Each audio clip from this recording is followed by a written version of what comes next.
Okay, so good morning mga kuya, no? Mayroon na naman tayong bagong hinahandle ngayon. Hindi isa, kundi dalawa.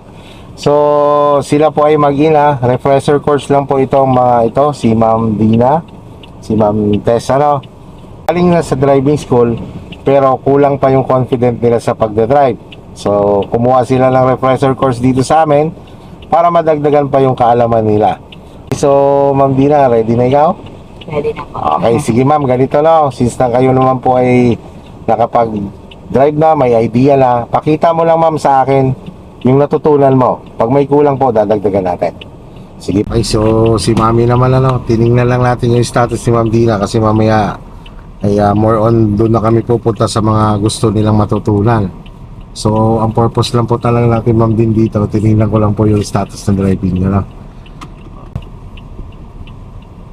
Okay.